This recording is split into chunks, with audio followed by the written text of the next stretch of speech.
Bueno, bienvenidas a todas a esta sesión sobre Antonio Gramsci, que va a correr a cargo de Jaime Pastor. Y antes de nada, me gustaría recordaros que mañana, en el contexto de este curso que hemos organizado, tenemos una sesión especial con Toni Negri a la 1 en esta misma sala. Luego también me gustaría decir que hemos recibido algunos correos de vosotros y vosotras diciendo que nos llegan los materiales. Si no, vais a hablar con Adriana, que está ahí en la mesa, pero de todas maneras, revisad en vuestra carpeta de spam, porque es una lista a la que os hemos invitado y tenéis que aceptarlo. O sea, estar en la lista para que os lleguen los materiales. Y bueno, si os parece, pues empezamos ya. Jaime Pastor es profesor de la UNED y además es director de la revista Viento Sur y ha ofrecido amablemente a tutorizarnos en esta sesión sobre Gramsci. Y ya sin más dilación, pues Jaime, si quieres empezar. Bien. Hola, buenas tardes. Bien, ante todo agradeceros a la Asociación Contrapoder, ¿no?, el haber sido invitado a este ciclo, que yo creo que es una muy buena iniciativa y bueno, espero que os sirva para ponerse no solo al día, sino también ver la funcionalidad de ese pensamiento crítico para la práctica, ¿no?, para la práctica política y social y cultural, ¿no?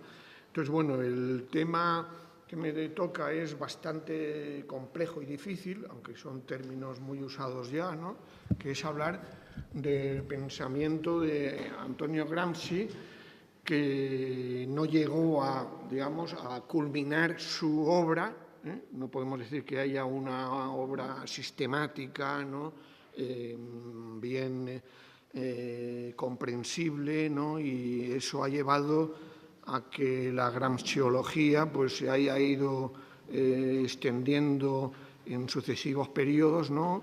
Afortunadamente, Gramsci en la etapa del estalinismo fue olvidado, pero luego volvió al primer plano a partir de los años 60 y hoy estamos viendo que está de nuevo de actualidad, ¿no? Entonces, bien, voy a apoyarme en este PowerPoint, ¿no?, pero bueno, evidentemente partiendo de que vosotros ya habéis leído o estáis leyendo, ¿no?, el texto de Perry Anderson, ¿no?, de las antinomias de Antonio Gramsci, ¿no?, y que, bueno, yo supongo que todo el mundo más o menos ha leído cosas de Gramsci, ¿no? Es decir, en fin, o está al tanto porque es un pensador muy recurrente, o muy recurrido, mejor dicho, en los últimos tiempos, ¿no?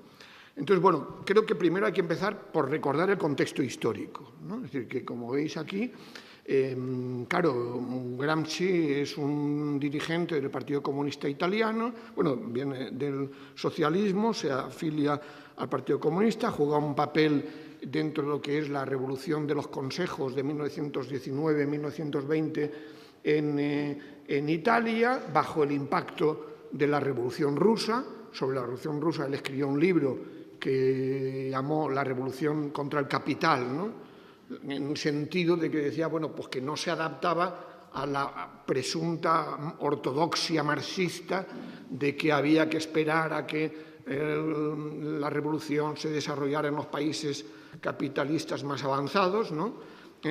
Pero claro, también explicaba cómo había un factor clave que podía explicar el proceso ruso, que fue la Gran Guerra, ¿no? Sin la Gran Guerra probablemente no se habrían dado las condiciones objetivas para que un factor subjetivo, como fue el partido bolchevique, transformara la crisis rusa en revolución, ¿no?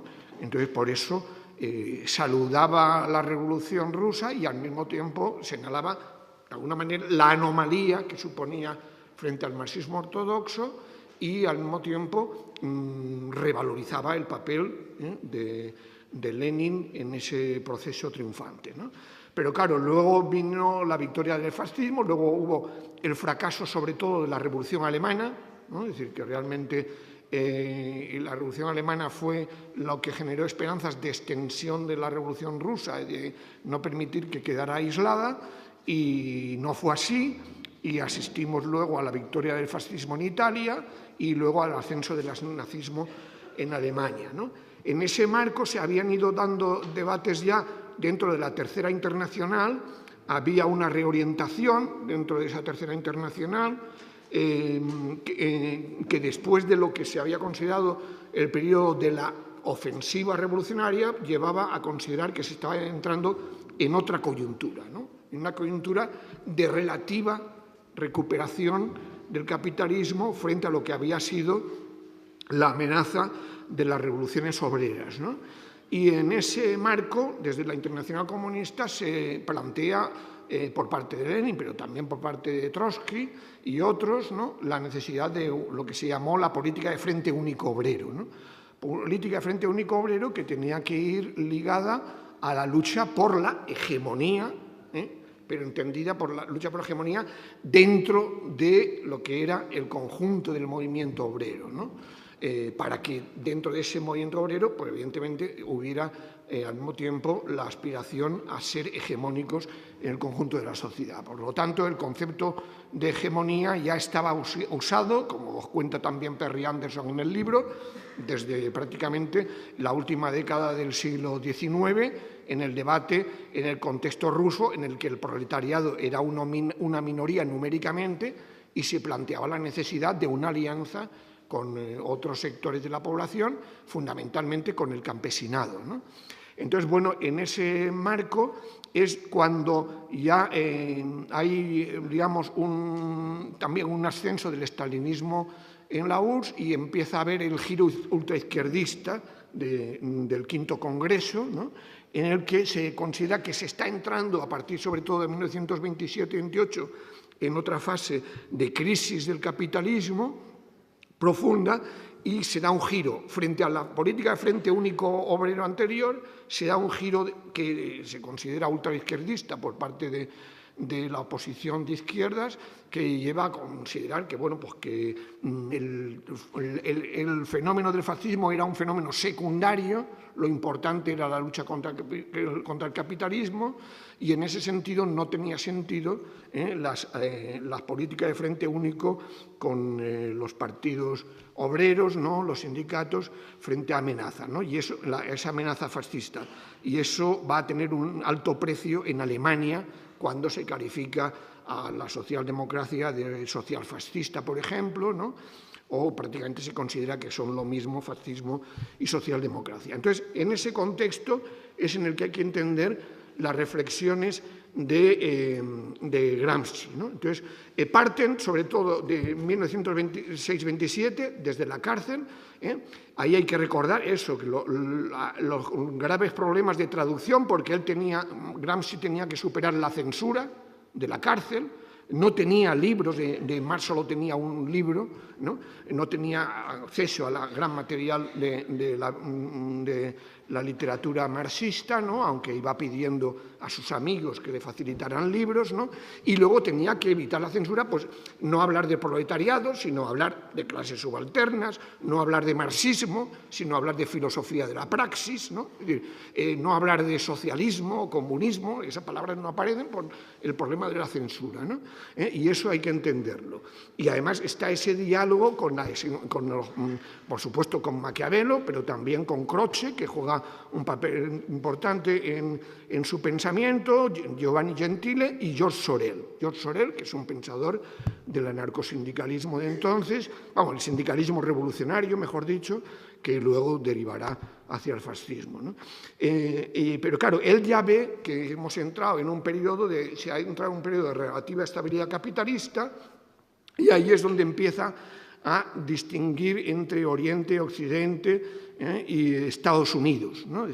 Sería América, ¿no? América. Entonces, yo creo que es importante, y eso, en fin, más o menos sí que queda relativamente bien descrito en el libro de Perry Anderson, ¿no? Es decir, lo que va destacando. Bueno, pues luego, si queréis, podemos citar frases, párrafos literales de Gramsci, pero yo creo que en esta primera exposición, para ver si me da tiempo a todo, pues no voy a dedicarme a citar mucho, ¿no? Sino, ya digo, en todo caso, por si luego hay que aclarar conceptos, ¿no? Entonces, claro, lo importante es que, bueno, que realmente en Oriente lo que destaca es que el Estado es todo y la sociedad civil es una sociedad muy, muy frágil, ¿no? Y en ese sentido, claro, pues él insiste mucho en que en el caso de Occidente el contexto es distinto, ¿no? El contexto es distinto porque si en el Oriente la coerción juega un papel más predominante que la búsqueda de consenso, y además no olvidemos que en el caso ruso era prácticamente un Estado absolutista, ni siquiera era un Estado liberal, ¿no? Y en ese sentido, claro, pesaba mucho más lo que significaba la coerción frente al consenso, ¿no? Y en cambio en Occidente destacaba más esa combinación de coerción y de consenso y lo que significaba, evidentemente, la democracia política representativa como un instrumento también de legitimación del Estado y de la clase dominante, ¿no? Y en el caso de Estados Unidos, claro, ahí destacaba la diferencia también, porque claro, en Estados Unidos era una nueva sociedad, no había habido feudalismo, era una sociedad nueva, ¿no? Que por lo tanto se va generando un capitalismo que no tiene de alguna manera los lastres de lo que son los estados absolutistas europeos, ¿no? Y en ese sentido, claro, pues hay mayor peso de la sociedad civil también, mayor peso también de la economía, ¿no? Y el Estado se irá construyendo sobre la base de ese nuevo marco capitalista y de la nueva estructura de clases que se va conformando, ¿no? Pero claro, él ahí ve precisamente ya el papel del fordismo como modelo que se va a ir extendiendo a Europa Occidental, en un contexto que, bueno, esto no está explicitado aquí, en el contexto ya que es el del imperialismo, ¿eh? El imperialismo que se ha conformado ya abiertamente a partir de la segunda mitad del siglo XIX, pero que ya con la guerra del XIV ya empieza a manifestar también las contradicciones interimperialistas, ¿no? Entonces, claro, por eso en el caso estadounidense está la famosa frase de que la hegemonía nació en la fábrica, sin clases parasitarias y sin instituciones de mediación previas, ¿no? Entonces, en ese sentido, claro, él relaciona esto con su preocupación por polemizar con el economicismo que considera dominante dentro de la Internacional Comunista, ¿no? En los primeros manuales soviéticos que se van haciendo en la URSS, ¿no? Entre ellos uno de Bukharin, y él los critica diciendo, bueno, no se puede, digamos, codificar el pensamiento de Marx tal como se está haciendo y además dando una visión prácticamente de que hay una determinación absoluta de la economía sobre la política, ¿no? Y entonces, claro, ahí su preocupación es reformular la metáfora base-superestructura, que era una metáfora para Marx, ¿no? Y destacar precisamente que hay una interdependencia clara entre ambas, ¿no? Es decir, que evidentemente las relaciones de producción son clave, la estructura de clases es clave, pero eso no quiere decir que no haya una capacidad desde el plano de la superestructura como metáfora, ya digo, es decir, el plano de la política, desde el plano de la cultura, el plano de la sociedad civil en general y de lo que es la conformación de una sociedad política, de ir también modificando la relación de fuerzas entre las clases. Es decir, lo analiza en términos interactivos, ¿no? Y pone como ejemplo los mismos escritos de Marx sobre Francia, ¿no? El 18 Brumario, la lucha de clases en Francia, ¿no?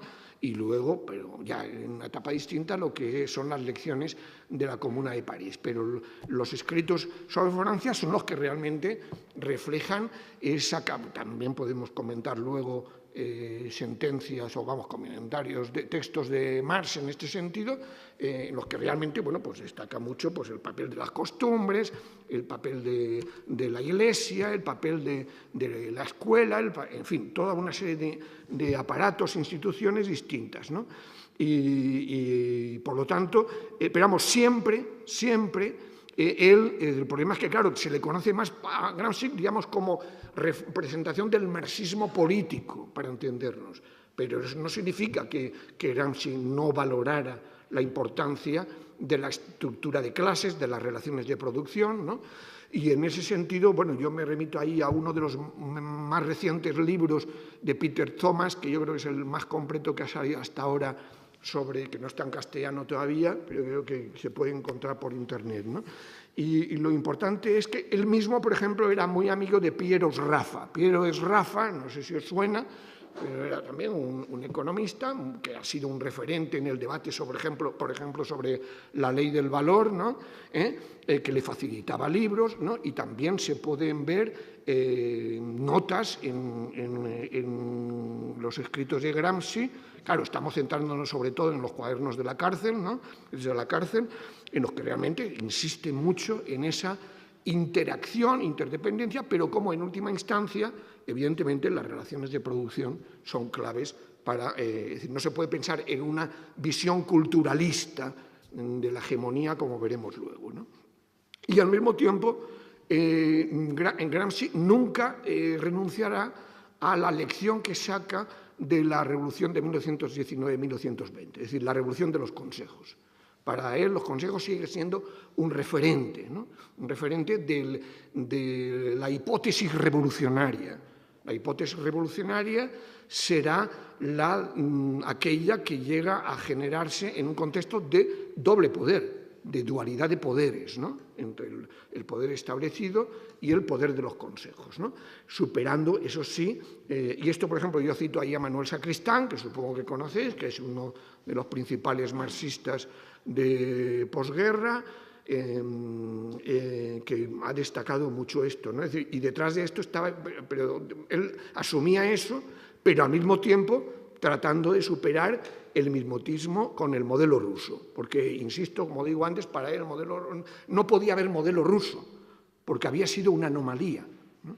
Para el marxismo y gracias a la coyuntura internacional generada por la Gran Guerra, ¿no? Y en cambio estábamos en otro periodo histórico, en otro contexto, y por lo tanto no bastaba con pensar simplemente en prepararse para una hipótesis de doble poder, sino al contrario. El gran problema, como veremos luego, estaba en el antes, ¿no?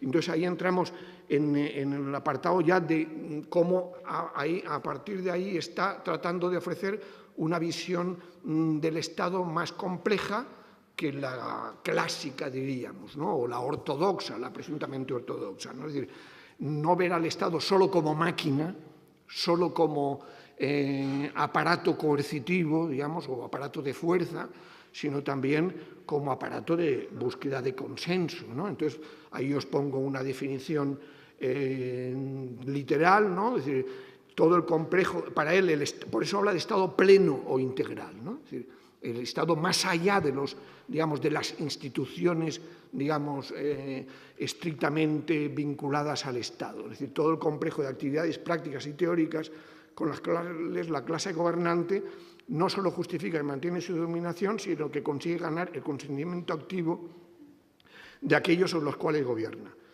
Por tanto, habla de una hegemonía acorazada de coerción.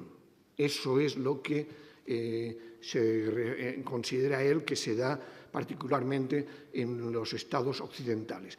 Pero hay el tercer factor que normalmente no se le menciona mucho, que es la corrupción, ¿no? Él destaca que cuando no bastan la coerción y el consenso, está la corrupción, está el fraude, está la capacidad, digamos, de corromper a los adversarios, a los que desafían al propio Estado, ¿no? Y eso yo creo que, bueno, esto se ha utilizado mucho en el análisis de las relaciones internacionales. Hay una escuela gramsciana de relaciones internacionales, uno de cuyos principales representantes es Robert Cox, ¿no?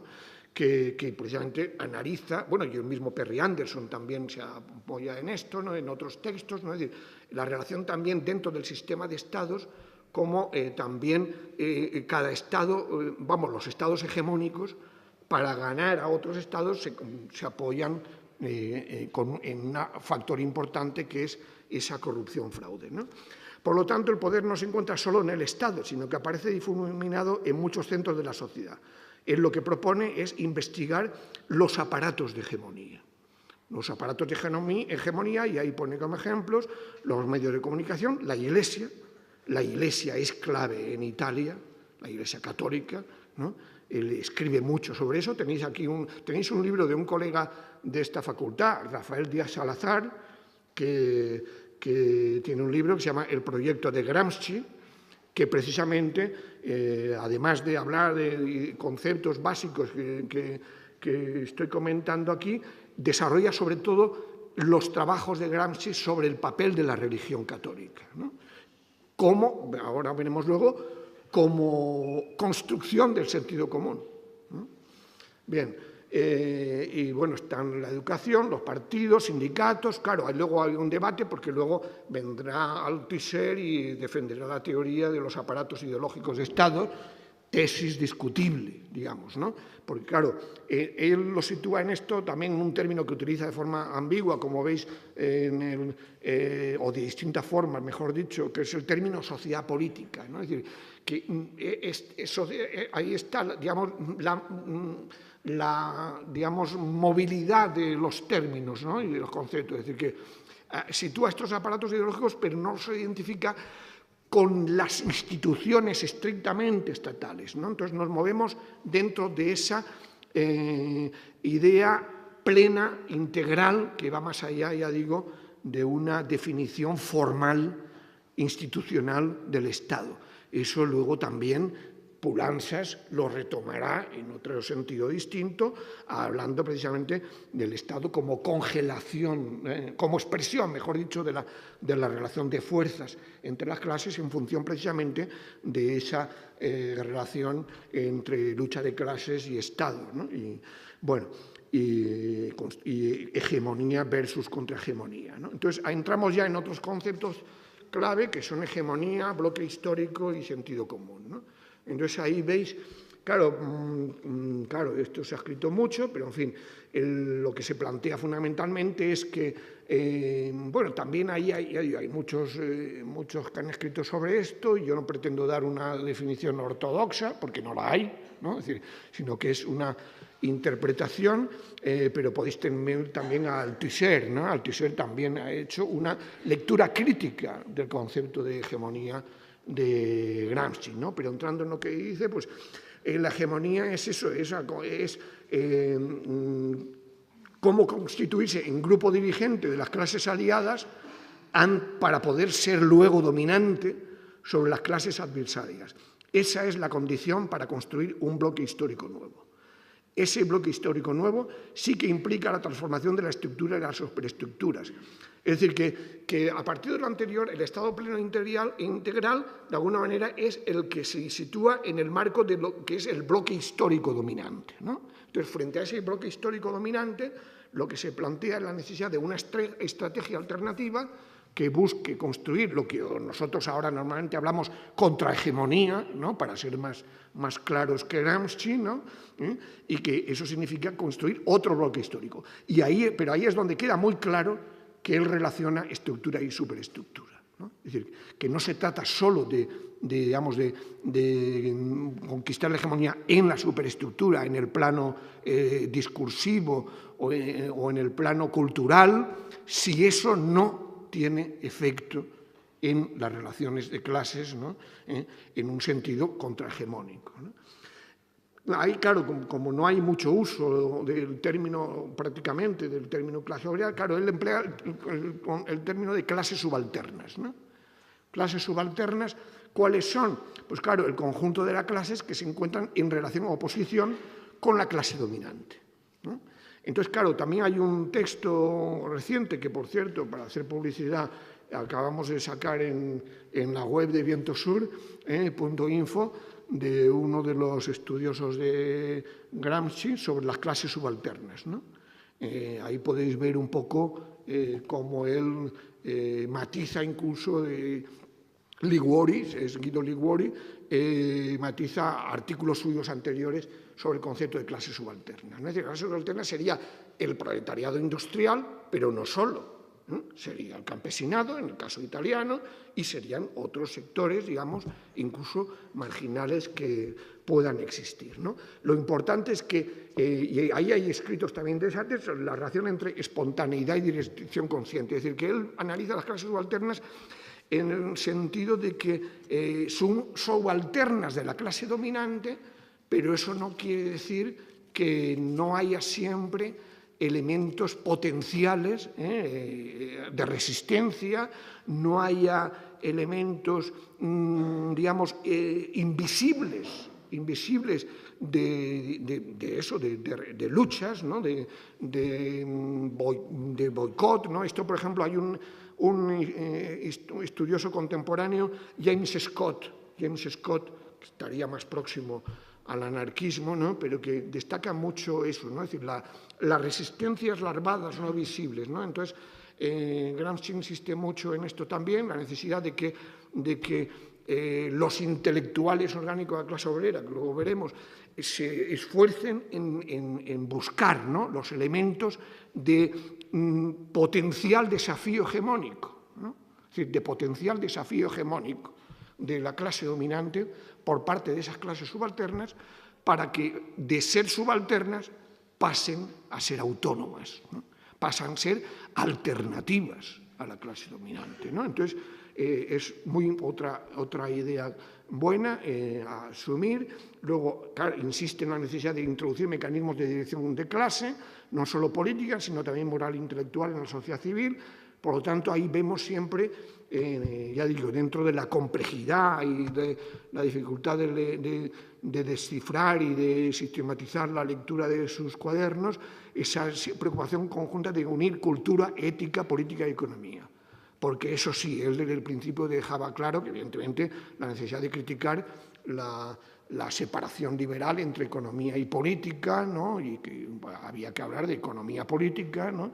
Y, por supuesto, la importancia también de su relación con la ética y la cultura. Pero ahí hay una frase, una sentencia suya que cito, ¿no? Es decir, si la hegemonía es ético-política, no puede no ser también económica. No puede no estar asentada en la función decisiva que el grupo dirigente ejerce en el núcleo decisivo de la actividad económica. Volvemos a lo mismo, ¿no? Es decir, no podemos considerar que porque en el plano mediático, parlamentario, tengas una mayoría, incluso puedas controlar la agenda política, no quiere decir que sea automático, que eso te lleve a un cambio de relación de fuerzas entre las clases, ¿no? Hacen falta las mediaciones en los centros de trabajo, en donde se da, digamos, en el corazón de la lucha de clases, ¿no? Por eso el objetivo tiene que ser la ruptura del cemento ideológico, es otro término que utiliza, que asegura el consentimiento de las masas a la hegemonía de la burguesía. Esa debe ser tarea central. Por lo tanto, y también entonces entramos ahí con el concepto de sentido común, muy usado y manido, ¿no? ¿Qué se puede entender por sentido común desde Gramsci? Pues esa concepción popular tradicional propia del hombre medio, pero que está en transformación continua.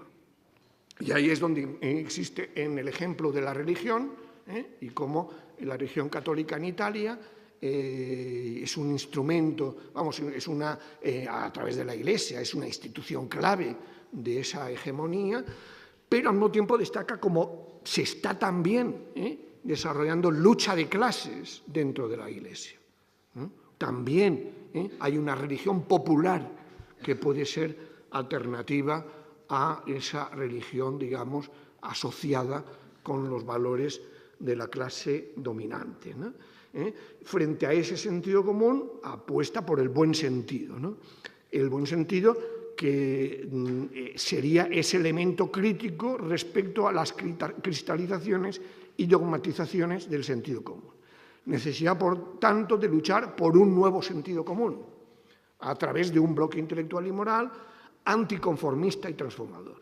Bueno, ya habéis visto, ha habido escritos también de Gramsci, es decir, el conformismo social, ¿no? El conformismo social es otra crítica recurrente en muchas de sus notas, ¿no? Y claro, bueno, también se han hecho populares ahora unos textos, ¿no? Un escrito, Odio a la indiferencia, ¿no? Entonces, esa era una de las preocupaciones claras en este plano, digamos,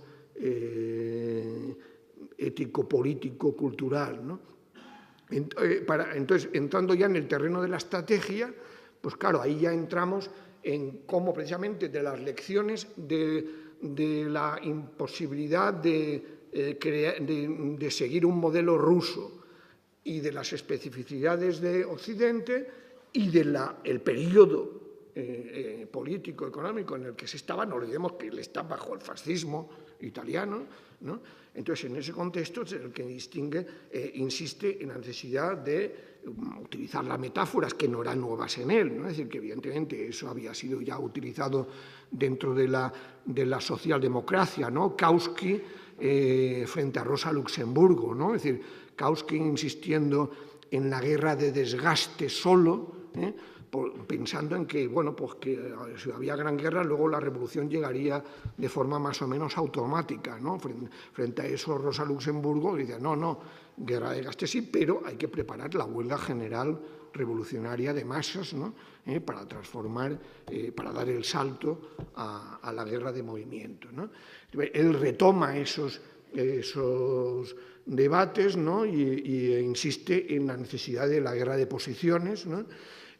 Como tarea prioritaria para crear un nuevo consenso y una nueva voluntad colectiva, ¿no? Y por consenso, claro, entiende la necesidad de transformar los intereses corporativos en intereses solidarios, es decir, lo que diríamos pasar de la lucha económico-sindical a la lucha política, ¿no? Para articular ese bloque histórico premonitorio de un nuevo tipo de sociedad. Y está ese concepto de voluntad colectiva nacional popular, ¿no? Que la desarrolla a partir de las lecciones de la Revolución de 1919-1920, de ver cómo el proletariado del norte quedó aislado frente a la burguesía italiana y al Estado italiano, precisamente porque no se planteaba una estrategia de ganar la hegemonía en la sociedad italiana y, sobre todo, de buscar una alianza con el campesinado, el Mezzogiorno del Sur, ¿no? Y esa había sido el gran error, ¿no? No haber pensado en eso, y además teniendo en cuenta que, bueno, que siempre hay que partir del ámbito nacional para pasar a internacional, como retomaré luego, ¿no? Es decir, entonces, construir una voluntad colectiva nacional popular, construir un pueblo como conjunto de clases subalternas bajo la dirección de la clase obrera, que sea capaz de suscitar un espíritu de decisión, ¿no? Un espíritu de decisión que sería de alguna manera, pues eso, amigo-enemigo, ¿no? Es decir, una relación de amigo-enemigo en la sociedad, ¿no? Y que, por lo tanto, a partir de ahí esté dispuesto a enfrentarse a las clases dominantes y a desligarse de sus sistemas de consenso. Pero ahí insiste en esa batalla previa, que la en realidad lo entiende como reforma intelectual y moral, pero cuando habla de reforma está hablando en sentido fuerte de lo que significó la reforma protestante, ¿no? La reforma protestante italiana, que como bien analizó Max Weber, ¿no? Aunque también de alguna manera de forma unidimensional, ¿no? En la ética protestante y el espíritu del capitalismo, pues de alguna manera, sobre todo el calvinismo, ¿no? El calvinismo aparece como el Lutero, pero sobre todo el calvinismo como el funcional al nuevo capitalismo, la nueva clase emergente que se va desarrollando con el capitalismo de entonces, ¿no? Entonces él plantea la reforma intelectual y moral en ese sentido fuerte, ¿no? Es decir, lo que hace falta es realmente provocar, digamos, un cambio, una revolución cultural, en realidad, dentro de la clase obrera italiana y en ese proceso de construcción de pueblo, que de alguna manera había sido la lección que sacó Lenin en los últimos años de su vida, ¿no? Cuando vio precisamente que había habido una revolución política y social en Rusia, pero no una revolución cultural. Y él lo que vio inmediatamente después fue el crecimiento de una burocracia ascendente y en un contexto de pasividad de una clase obrera también además debilitada por lo que había significado la guerra civil rusa, ¿no? Entonces para Gramsci también está muy, muy clara esa enseñanza del devenir de lo que había sido, de lo que era entonces el nuevo Estado soviético, ¿no? Entonces, bueno, ya digo, entonces, claro, ¿quién tiene que ejercer ese papel de promover esa reforma intelectual y moral, de promover esa voluntad colectiva nacional popular, ese cambio de sentido común, el Partido Comunista, ¿no? El Partido Comunista para él es el príncipe moderno, ¿no? El príncipe moderno, siguiendo lo que para Maquiavelo era el príncipe, es decir, pero que tiene que ser el intelectual orgánico de la clase obrera, ¿no? El que realmente sea el sujeto activo de construcción de esa voluntad colectiva mediante una pedagogía democrática, ¿no? Entonces, bueno, no sé cómo voy de tiempo. Bueno, media hora, vale, seguimos. Este lo voy a saltar y lo voy a pasar luego porque este es mejor. Entonces, claro, otros conceptos clave en Gramsci.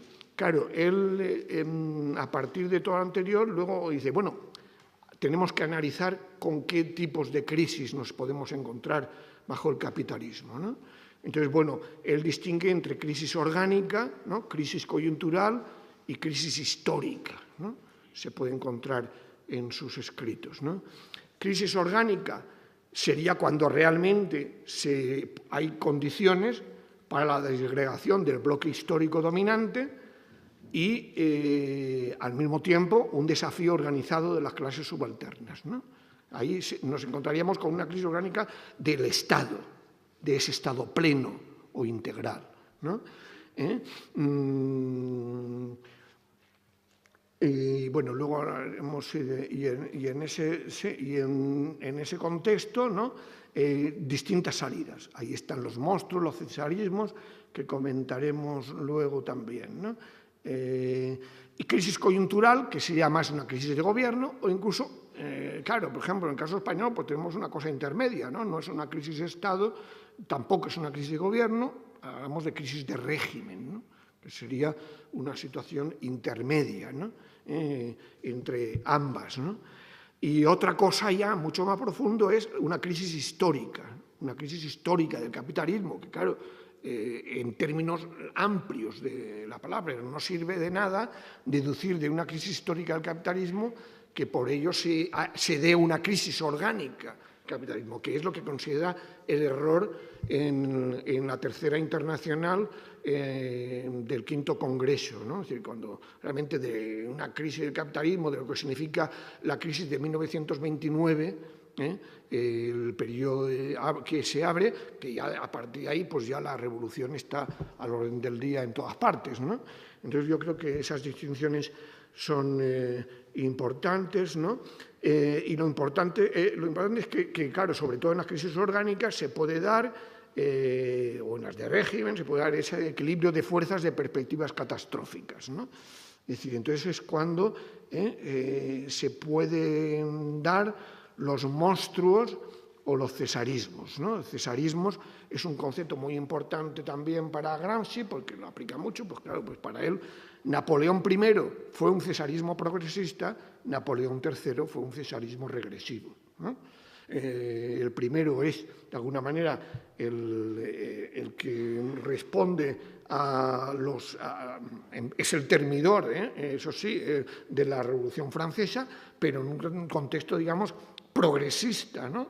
Frente a la Santa Alianza, ¿no? Pero que Napoleón III ya es el bonapartismo reaccionario contra lo que ya ha significado la Revolución de 1848, ¿no? Y bueno, eso se puede aplicar a muchos ejemplos, pero para él es muy importante, claro, no es lo mismo un cesarismo progresista que un cesarismo regresivo. Marx había utilizado más el término bonapartismo. Trotsky también utilizó mucho el término bonapartismo para el propio stalinismo, ¿no? Es decir, precisamente como reacción como contrarrevolución política, ¿no? Frente a lo que había sido la Revolución de Octubre, ¿no? Bien, y entonces ahí, claro, en ese contexto, pues se plantea en esos periodos de crisis, es cuando se plantea la necesidad de luchar por la hegemonía, de construir alianzas de clases, de evitar el transformismo, ¿no? El transformismo es cuando se produce el trasvase de una clase al grupo enemigo, bien sea por voluntad, bien sea por absorción, ¿no? y es una de las formas de la revolución pasiva. Es decir, que él analiza esto o reflexiona sobre esto a partir del Risorgimento italiano, ¿no? Cuando realmente hubo una revolución pasiva, no hubo lo que él llama el momento radical jacobino. Es decir, no hubo una revolución popular, para entendernos, ¿no? Es decir, que era la gran diferencia entre Francia y Italia, porque tampoco asimilaba él los procesos, aunque hablaba de los estados en Occidente en términos generales, pero claro, cada estado se había conformado también con unas combinaciones distintas, ¿no? Y en ese sentido, claro, lo que se había producido es, de alguna manera, una transformación de las formas políticas de la sociedad, pero que no cambiaban los contenidos económicos de esa sociedad. Por lo tanto, eran simplemente, en el mejor de los casos, revoluciones políticas, ¿no? O restauraciones o autorreformas, ¿no? del Estado, ¿no? Y solo cuando hubiera en la medida que hubiera una hegemonía triunfante, solo entonces se podía pensar en una hegemonía expansiva. Es decir, cuando realmente ya no solo puede ser, se ha podido construir un nuevo bloque histórico, ¿no? Dirigente, de una clase dirigente sobre otra, sino que además incluso puede tener capacidad de absorción o neutralización de parte de fracciones de las clases adversarias, ¿no? Entonces, ese sería, claro, ya una etapa posterior, prácticamente después del momento de ruptura. Claro, ahí está la lectura crítica que habréis visto que Perry Anderson señala, ¿no? Es decir, que ahí siempre está la ambigüedad, que luego veremos en interpretaciones que se han hecho posteriormente, la ambigüedad en que, claro, él no abandona nunca la idea de guerra de movimiento, es decir, de la necesidad de pasar de guerra de posición a guerra de movimiento, de la ruptura, de la toma del poder, pero como se plantea la idea del poder en términos amplios, ¿no? Pues claro, a veces no queda explicitado suficientemente esa necesidad del salto, ¿no? Y entonces, claro, en ese sentido, Perry Anderson insiste mucho en que ahí no destaca suficientemente la diferencia entre lo que han de ser las revoluciones socialistas, las revoluciones anticapitalistas, frente a las revoluciones burguesas, ¿no? Es decir, la burguesía es capaz de ir conquistando la hegemonía al partir de un poder económico que ya está ganando en la sociedad, ¿no? En las relaciones de producción, ¿no? En cambio, la clase obrera no.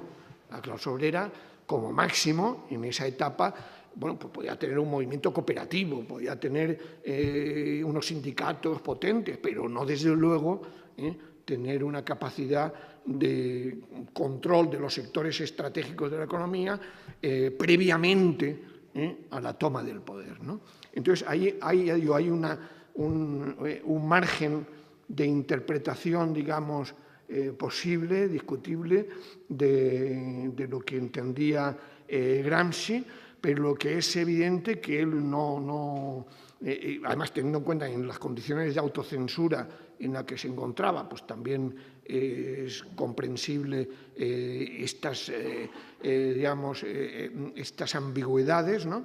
Pero es obvio que él, claro, el horizonte que tenía, bueno, él de alguna manera nunca cuestionó, tampoco podía emplear el término, ¿no? El concepto de dictadura del proletariado. El concepto de dictadura del proletariado era el compartido por lo que era la Internacional Comunista, ¿no?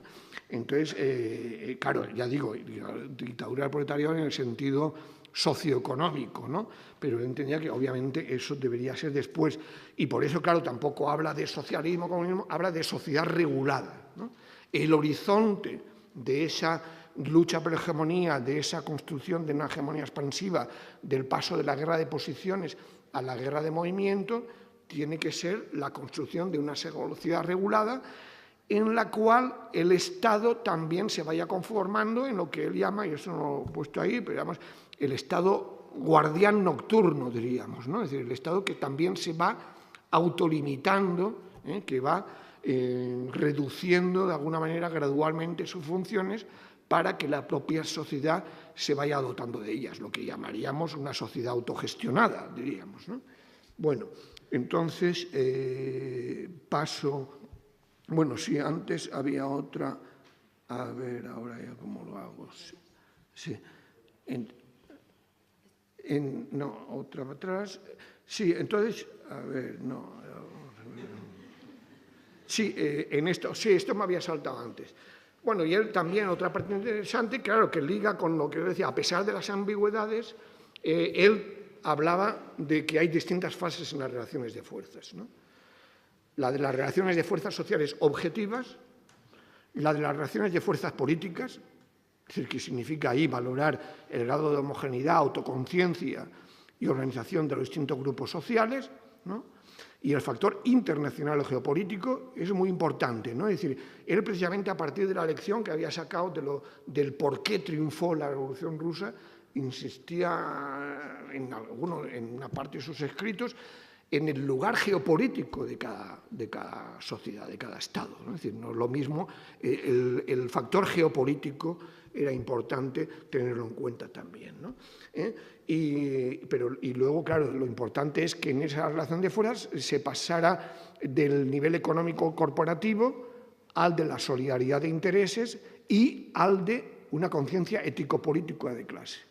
Y de ahí pasaríamos ya a la siguiente fase, que sería la de la relación de fuerzas militares. Él también tiene muchos escritos sobre esto y, claro, evidentemente, él ahí reconoce que en última instancia es la fuerza la que, si falla todo lo demás, puede ser el último recurso de la clase dominante para impedir el triunfo de ese bloque contrahegemónico, ¿no? Y bueno, en ese marco, ¿no? Es decir, es una visión internacionalista, pero insistiendo en el que él insiste mucho en el que el punto de partida ha de ser nacional. Es decir, él insiste mucho que la clase obrera ha de ser nacional para ser internacional, ¿no? Es decir, o más bien dice, la clase obrera es internacional, pero que tiene que ser nacional en cada país, ¿no? Es decir, tiene que luchar por esa... no dice nacionalista, dice nacional. Es decir, tiene que ser la que demuestre a las clases subalternas que puede representar los intereses de esa nación, ¿no? Bien, entonces, y luego ya, pues para ir a la última parte, pues claro, ya sería más discutible todo esto, claro, ya estarían las interpretaciones, ya digo, de pensamiento de Gramsci, pues claro, lo que desde mi punto de vista, claro, esto ya es una valoración mía, pues claro, Gramsci prácticamente, pues eso, se ha tardado mucho en publicar el total de sus cuadernos, ¿no? En italiano y luego ya en otras lenguas, ¿no? Es decir, que se ha tardado mucho en leer a todo Gramsci, digamos. Quizás el libro este que os decía de Peter Thomas es el que se ha escrito con un dominio más completo de sus trabajos, ¿no? Pero claro, tras Gramsci, pues ya a partir del golpe de Estado en Chile de 1973, fue retomado con lo que el mismo Althusser llamó una lectura derechista de Gramsci, ¿no? Es decir, la lección que sacó la dirección del Partido Comunista Italiano es que, bueno, no bastaba con tener un 35% de votos en el Parlamento, había que aspirar a la mayoría parlamentaria, a más del 50%, había que pensar en algún tipo de compromiso histórico, digamos, con otra fuerza, y en el caso italiano, con la democracia cristiana, ¿no? Y había que poner en primer plano la vía parlamentaria y cultural, ¿no? Para alcanzar la hegemonía, ¿no? Y eso, claro, iba acompañado de una tendencia a concebir el Estado como relativamente neutral, ¿no? Es decir, como bueno, un campo de luchas, ¿no? Con una lectura, ya digo, discutible, porque claro, yo creo que dentro del marxismo siempre, y eso se ha compartido, la existencia de una autonomía relativa del Estado. evidentemente. Pero esa autonomía relativa del Estado, como bien dice el adjetivo, es relativa. Es decir, está en relación con cuál sea el grado de conflicto de clases, de lucha de clases, ¿no? Y en función de eso, bien, el Estado puede tener mayor o menos autonomía, pero eso no cuestiona la naturaleza de clase de ese Estado, ¿no? Entonces, eso es lo que, de alguna manera, es un poco lo que también está detrás de los escritos de Gramsci, ¿no? Pero desde el punto de vista lo que hizo el eurocomunismo, ahí pongo los ejemplos de las críticas de Althusser y las de Ernest Mandel, las que insistían en que ahí lo que había era esa lectura derechista de que hablaba solo del Gramsci que insistía en hegemonía político-cultural, nunca habló Gramsci de la mayoría parlamentaria, eso sí, ¿no? Dejando de lado la lucha por la hegemonía en el plano socioeconómico, ¿no? Y claro, pues eso explica desde el punto de vista también la evolución de esos partidos. Estaría la lectura populista de Ernesto Laclau, que de alguna manera también tiende a resaltar la autonomización de la política, ¿no? Es decir, la autonomía de la política frente al plano socioeconómico, ¿no? Que tampoco es fácil, es decir, que tampoco, es decir, no pretendo simplificar a Laclau, pero que también él luego pues, ha matizado, ha ido contestando a sus críticas y demás, pero sí hay una tendencia a considerar que desde el plano de la política, digamos, se puede, es decir, una tendencia a sobrevalorar lo que sería el terreno discursivo, ¿no? Es decir, los discursos, es evidente, máxime en una sociedad contemporánea como la actual, son performativos, eso es evidente, pero tienen unos límites. Depende del contexto, depende de qué temas estén en la agenda política y depende de qué ocurra en el plano sociomaterial. Si quieres pasar de meter un tema en la agenda política a no solo meterlo, sino meter también la decisión sobre cómo resolver ese tema de la agenda política, ¿no? En fin, entonces ahí yo creo que ahí está la discusión sobre, claro, dentro de esa concepción neogramsciana, pues claro, el problema es que en esa concepción del populismo, pues el problema es que qué cadena de equivalencias de demandas se generan, porque el riesgo es que en función de la construcción con tendencia simplificadora de un pueblo frente a una oligarquía, se dejen de lado determinadas demandas. Es decir, puede haber demandas articuladas, pero considerar que algunas demandas no son compatibles o restan en lugar de sumar para la construcción de ese pueblo, ¿no? En fin, luego si queréis podemos discutir más sobre esto, ¿no? Y claro, evidentemente, dentro de ese modelo pues, juega más papel el liderazgo carismático y plebiscitario que el partido. Es decir, una idea de partido, que sea un partido intelectual orgánico, que sea un partido que desarrolle una pedagogía democrática en la sociedad y que evidentemente tenga un anclaje social, territorial y en los centros de trabajo, que no sea solamente una superestructura política, ¿no? Y en ese sentido, pues claro, también hay matices, porque claro, Chantal Mouffe habla más de un populismo de izquierdas, pero ella misma reconoce, ¿no? Ella en el libro que tenéis con Íñigo de Errejón, pues ella reconoce que se plantea simplemente una democracia agónica, no una democracia que realmente pueda ir más allá de la relación entre adversarios, ¿no? Tiene que plantearse el salto. Entonces, ella no se plantea la necesidad del salto y, por lo tanto, deja explícitamente que no está de acuerdo con Gramsci cuando Gramsci siguió defendiendo la necesidad de pasar de guerra de posiciones a la guerra de movimiento, ¿no?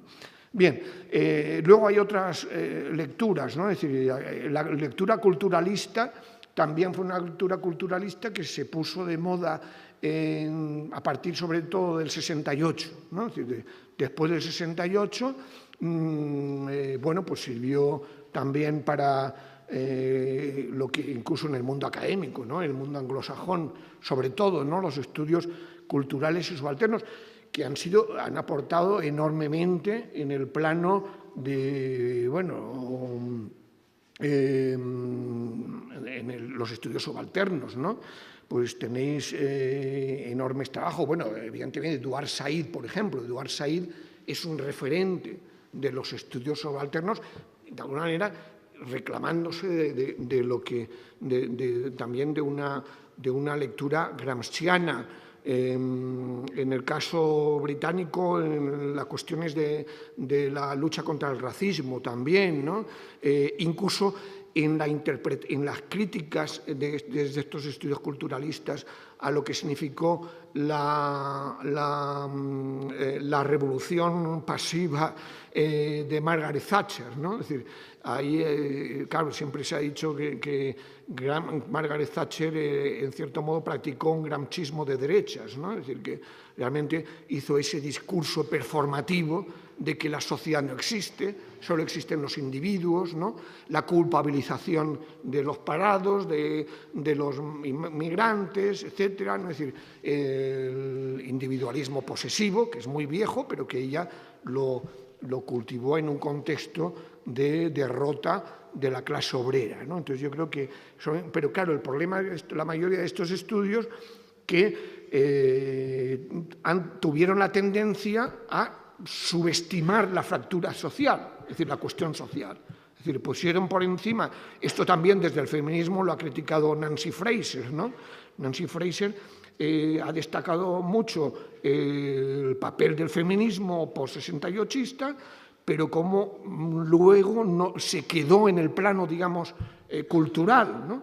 La mayoría, ¿no? No vamos a generalizar, pero la mayoría de las feministas referentes, ¿no? Pues se quedaron en un plano cultural y dejaron de lado pues, lo que ha significado, bueno, digamos, esa revalorización y ese cuestionamiento del concepto de trabajo, esa revalorización del trabajo de cuidados, es decir, esa relación entre, digamos, cuestión de clase, cuestión de género, todo lo que es hoy, de alguna manera, lo que se conoce, bueno, pues como la interseccionalidad, es decir, esa idea de que no hay que anteponer, no hay que anteponer una relación de dominación a otra relación de dominación. Al contrario, lo que hay que hacer es ver cómo articular el conjunto de las fracturas, el conjunto de las relaciones de dominación para luchar contra todas ellas de forma articulada, precisamente para que esa construcción de pueblo, esa construcción de un bloque histórico, no deje a ningún sector de lo que para Gramsci eran las clases subalternas, ¿no? Fuera de ese proceso de construcción, ¿no? Entonces, bueno, claro, evidentemente hay la escuela Foucaultiana, ¿no? Es decir, también es muy interesante, ¿no? Es decir, que evidentemente hay también corrientes, ¿no?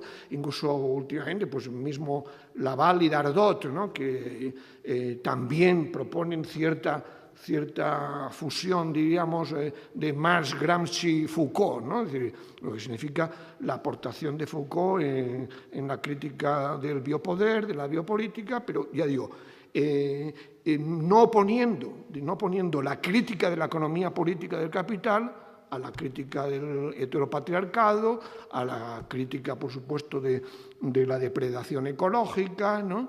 Y a la denuncia del conjunto de opresiones, ¿no? Entonces, bueno, pues yo lo dejo aquí para que podamos tener ahora el coloquio y me aclaréis las dudas que tengo. Gracias. Bueno, ahora por si alguna tiene preguntas, si os parece, lo estructuramos en bloque de 3 en 3 y Jaime os va respondiendo, si os parece bien. ¿Alguna querría empezar? En el anterior seminario, en el Gramsci, por lo menos en mi grupo, gracias. Pudimos decir que en el bloque histórico de Gramsci se basaba sobre todo en iglesia, educación y... y medios de comunicación. Muchas gracias. Y pudimos decir que más o menos actualmente nos encontramos en el mismo contexto histórico que en el que se encontraba Gramsci, siendo más o menos no las mismas causas, pero básicamente sí las mismas consecuencias que provocan que la hegemonía cultural no estén de nuestro lado. Entonces, según usted, ¿se podría afirmar eso? Que nos encontramos básicamente en el mismo contexto histórico que Gramsci. Muchas gracias. ¿Alguien tiene alguna pregunta más? Vale, sí, en cuanto a la construcción de un sentido común, a la puesta en común del movimiento obrero, el proletariado y demás, hoy en día, en 2016, ¿cómo se podía construir si no tiene realmente la fuerza y las fuerzas plásticas que tenían antes, en los orígenes y en las construcciones que además ha habido? ¿Cómo? Sería la pregunta, si pudiera hacer. Gracias. Bueno, y perdona, ante todo, muy buena exposición. Me ha gustado mucho. Gracias. ¿Y alguna pregunta más? Cerramos este bloque de las 3 primeras preguntas. Vale, yo simplemente era para preguntar por un par de conceptos que se han tocado, pero por si se podía profundizar un poquito más en ellos. Lo primero, lo que sería la cuestión nacional en Gramsci, ¿no? Que yo creo que Gramsci tiene una contradicción bastante parecida a la que tenemos en el Estado español, porque al final en su juventud fue un independentista sardo, más o menos, ¿no?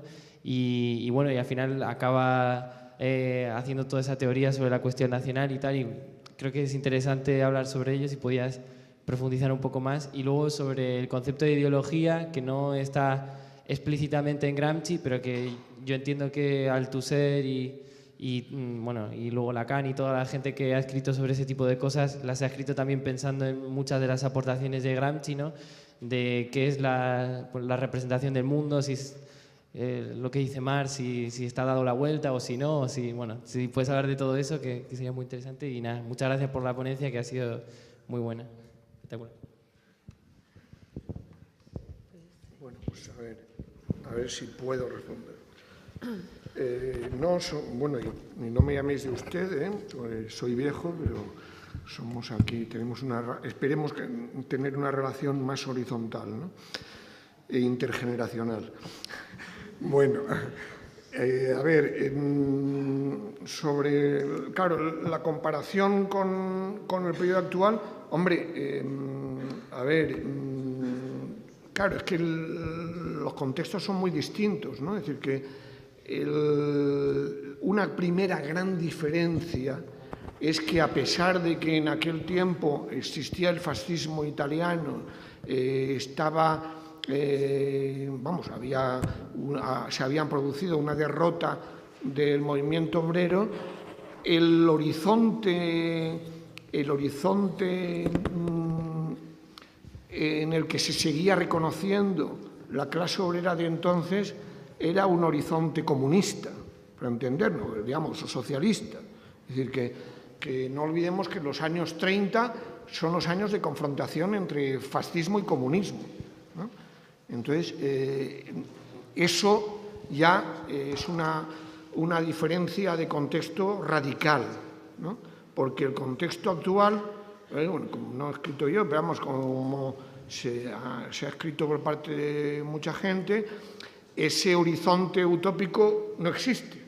Es decir, hay que reconocerlo. Es decir, que realmente, de alguna manera, podríamos decir que después de la Segunda Guerra Mundial se pasó del paradigma de la revolución socialista o proletaria, ya digo, en términos generales, ¿no? El paradigma hegemónico para el movimiento obrero ya no era la revolución, era la seguridad social. La seguridad social. Por eso se llegó a consolidar esa idea de pacto social, ¿no? Y de estado del bienestar como el horizonte utópico posible, ¿no?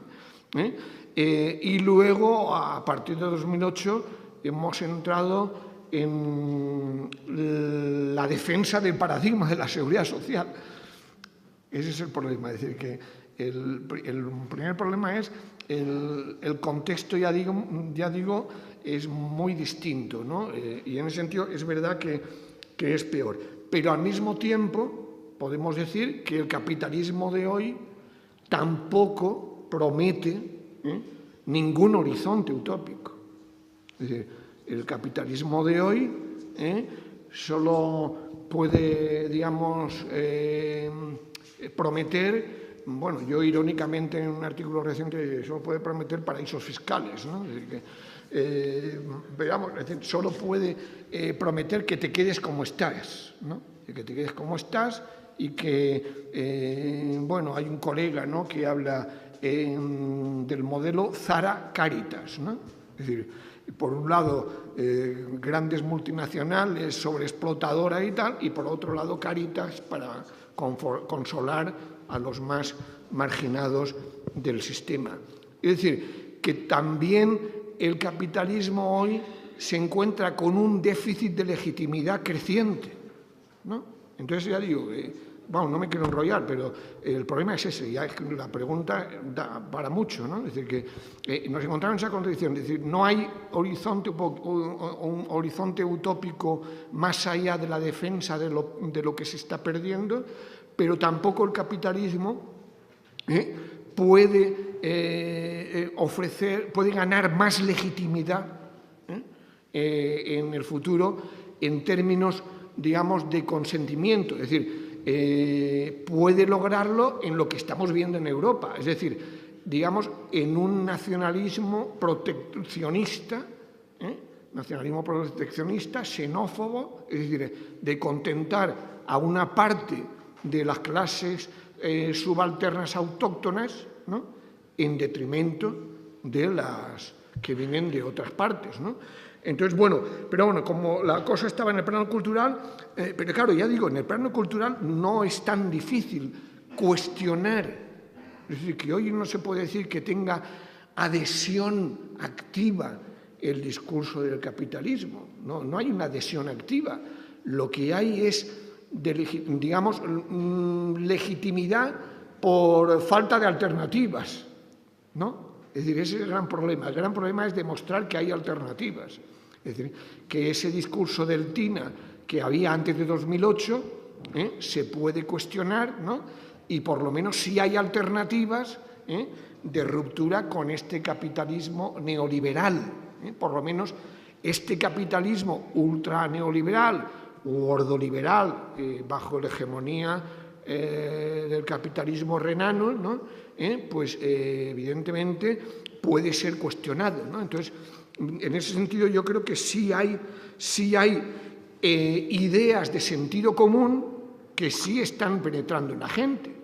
Es decir, lo que es evidentemente aquí la batalla contra los desahucios ha sido clave, es decir, el derecho a la vivienda, una vivienda digna, yo creo que sí se ha convertido en algo asumible que han tenido que aceptar todos los partidos, evidentemente sin reconocer todas las condiciones que plantea la PA, pero ahí sí ha habido un cambio en el sentido común importante, ¿no? Es decir, que podemos hablar de otros temas que han ido entrando en la agenda, como los temas del bien común, ¿no? Es decir, los bienes comunes, el común. Bueno, pues es algo que está en disputa, es decir, está en disputa con lo privado, con unas privatizaciones que se han demostrado que no solo benefician a una lumpenburguesía, ¿no?, sino que además son ineficaces. Es decir, son más costosas, en fin, llevan a la corrupción y demás. Es decir, el carácter corrupto de este capitalismo también queda muy claro, ¿no? Es decir, que con su naturaleza sistémica. Es decir, que yo hablaría más de que, en ese sentido, si estaríamos... hay una tensión entre sentido común y buen sentido en torno a una serie de ideas y de valores, de derechos nadie dice que quiere cargarse el estado del bienestar, se lo están cargando todos los días, ¿no? Pero está el problema de la retórica, ¿no? Es decir, la tensión entre la retórica y la práctica. Entonces, bueno, ya digo, yo creo que, y evidentemente, tenemos las nuevas tecnologías, entonces, sin sobreestimar, porque claro, no hay que sobreestimar el papel de las nuevas tecnologías, el papel de las redes sociales, pero sí que han jugado un importante en lo que unos colegas de Derecho Constitucional llaman el imperio encriptado, ¿no? Es decir, cada vez es más difícil al poder actual ocultar la verdad. Es decir, el papel en ese sentido subversivo que han podido jugar en Wikileaks, la denuncia de Wikileaks, ¿no? el Snowden, ¿no? Es decir, toda una serie de personajes, bueno, que además hemos visto que bueno, no me quiero enrollar, pero en fin, yo creo que en ese sentido tenemos un frente ideológico, cultural, mediático, que desde luego permite aprovechar a fondo ese potencial transformativo de la denuncia y de los discursos, digamos, antisistema, ¿no? Es decir, que eso yo creo que no hay que subvalorarlo. Entonces, claro, ya digo que el contexto es distinto en cuanto a horizontes, digamos, de expectativas, pero al mismo tiempo sí hay elementos en disputa entre sentido común y buen sentido. La otra, lo de la clase obrera de sentido común, pues claro, pues es mucho más complicado, porque claro, el problema es que evidentemente, claro, si hablamos en términos globales, pues como ya sabéis, hay hoy más proletariado, incluso industrial, que antes, a escala mundial. Pero claro, si hablamos de Europa occidental, hablamos de nuestro país, pues es evidente que no, pero luego en China hay un proletariado industrial enorme, potente, ¿no? Pero claro, ya digo, si nos referimos a nuestros países, ¿no? Pues es evidente que lo que hay es una pérdida de centralidad estratégica en las relaciones de producción del proletariado industrial, una mayor segmentación de la clase obrera, si entendemos por clase obrera, en el sentido marxista, el conjunto de las personas obligadas a vender su fuerza de trabajo para poder vivir. Es decir, que realmente no puedan ni siquiera soñar en ser clase media. Entonces, antes del 2008 todo el mundo quería ser clase media e incluso se autodefinía de clase media, ¿no? Porque podían endeudarse, ¿no? Pero ahora hemos visto lo que ha significado, es decir, el papel del crédito como compensación de la devaluación salarial, pero ahora hay devaluación salarial sin crédito, ¿no? Sin ni siquiera capacidad de endeudamiento, ¿no?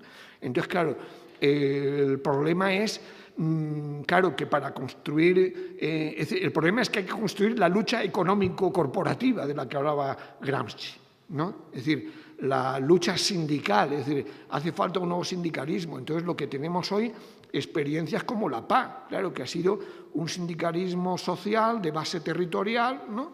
Que además con una componente de origen no autóctono importante, ¿no? Pero sigue estando muy debilitado un sindicalismo obrero, ¿no? Entonces, claro, ahí el problema es cómo articular, en la línea de lo que plantea David Harvey, ¿no? Es decir, cómo articular luchas contra la acumulación por sobreexplotación de la clase trabajadora con luchas contra la acumulación por desposesión del conjunto de la mayoría social, ¿no? Y con el plano, por supuesto, también de las luchas contra las distintas formas de dominación política, cultural y demás, ¿no? Entonces, bueno, el problema es cómo pasar, ya digo, trasladar experiencias de luchas contra la acumulación por disposición a las luchas en los centros de trabajo. Entonces, para hablar de casos concretos, aquí hemos tenido, en el caso de Madrid, las luchas de la sanidad, es decir, las luchas de la marea blanca en ese sentido, que claro, se ha desinflado también en parte por las victorias parciales que se lograron de parar determinadas privatizaciones, pero ha sido un ejemplo de defensa del derecho a la salud, de la sanidad como bien público, pero al mismo tiempo de lucha por la mejora de las condiciones salariales en el sector de la sanidad.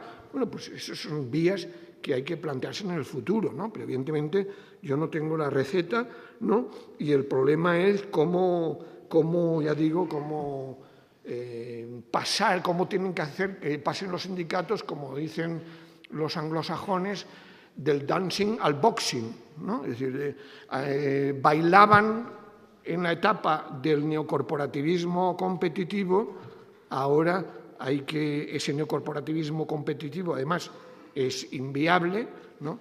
De lo que se trata es de cuestionarnos, ¿no? Y plantearse un sindicalismo alternativo distinto, ¿no? Con una base territorial, porque es evidente que teniendo en cuenta la enorme componente de fuerza de trabajo precarizada, el lugar de organización de partida es más fácil que sea el territorio que el centro de trabajo, sobre todo si hablamos de las empresas red, ¿no? Bueno, pero en fin, de todas maneras ya digo que ahí hay elementos comunes, claro, por ejemplo, la reconstrucción de un nuevo sindicalismo posiblemente se tendrá que plantear también a escala más regional, digamos, de distintos países, ¿no? Es decir, que en ese sentido, bueno, pues esperemos, ¿no? Tal como está hoy Europa, pues esperemos que haya elementos comunes que se puedan plantear. Hoy, por ejemplo, ahora en Francia hay cierta reactivación de lo que es la movilización contra las reformas laborales, pero eso sí que está en la agenda, es decir, no hay un sindicalismo fuerte, pero hoy sí está en la agenda política la cuestión de la desigualdad social, la cuestión de las luchas contra las políticas austeritarias, ¿no?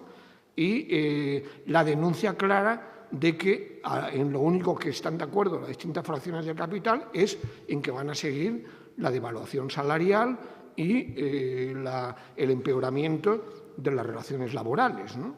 Por lo tanto, ahí siempre hay un potencial de respuesta. Respecto a la cuestión nacional, bueno, pues tampoco desarrolló mucho, pero yo creo que de lo que he podido leer de Gramsci, pues su reflexión es a partir sobre todo de lo de Mezzogiorno, ¿no? Están recogidos sus textos en uno de los primeros libros que se publicaron aquí de Gramsci, que se llamaba La cuestión meridional, ¿no? Y ahí destacaba precisamente eso, ¿no? De que el problema es que el fascismo supo aprovechar, ¿no? El fascismo supo aprovechar esa falta por parte del Partido Socialista, del Partido Comunista Italiano, de preocupación por la población campesina del sur, ¿no? Y eso permitió que el fascismo apareciera como alternativa demagógica frente al capitalismo de entonces, ¿no? Y bueno, lo que planteaba es que había que tener en cuenta el desarrollo, él lo planteaba en términos de desarrollo desigual del capitalismo.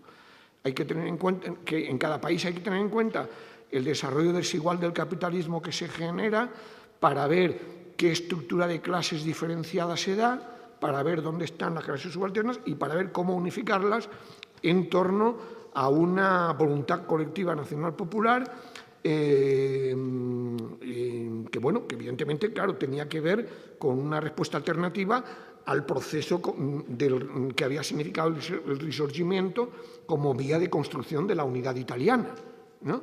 Entonces, bueno, pues ahí él era muy crítico, es decir, decía, reconocer las particularidades, pero no el particularismo, ¿no? Es decir, esa era la idea, pero dejar muy claro que la clase obrera tenía que aspirar a ser la clase dirigente para esa unidad nacional, pero poniendo, digamos, lo nacional popular a lo nacional burgués. Y la ideología, pues claro, el problema es que él, claro, pues también no emplea prácticamente ese término, ¿no? Es decir, que él emplea más, pues eso, el sentido común, ¿no? El sentido común, en el fondo, es la ideología de la clase dominante italiana, ¿no? La religión católica juega un papel clave en esa ideología, pero sí hay elementos, ¿no? En fin, bueno, no sé si voy a poder encontrar ahí entre mis papeles, que él decía, insistía, incluso a veces de forma simplificada, es decir, que las ideologías de alguna manera son las formas en las que se expresa el contenido de las relaciones de producción.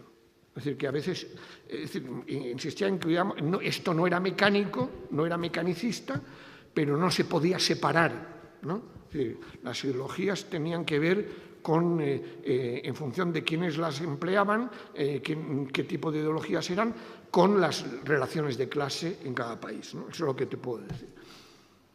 Así que si seguimos otra ronda, si queréis. ¿Más preguntas? Vale. Bueno, yo voy a introducir un poco temas sobre las lecturas, más específicamente la populista, porque creo que es un debate que siempre se tiene hoy en día y que puede venir bien, ¿no? Para la CLAO podríamos decir que la hegemonía al fin y al cabo es articulación. Articulación de sectores populares en los cuales la clase no juega ningún papel determinante más allá de su propia contingencia, ¿no?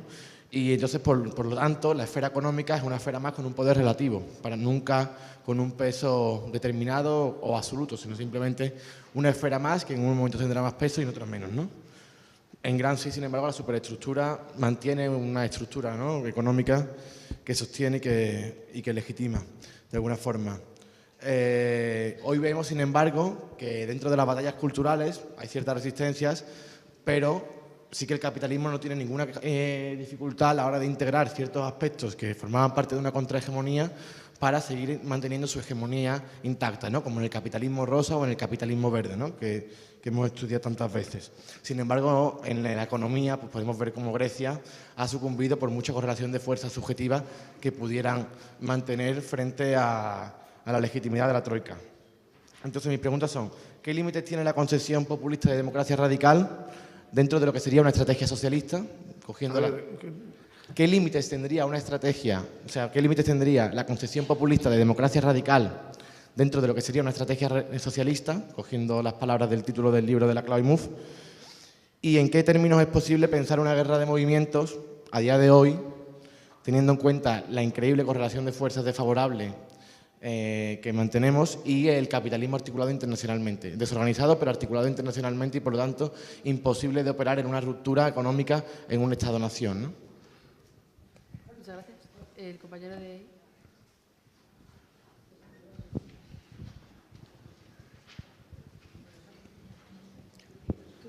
¿Se me oye? Sí, sí, ¿no?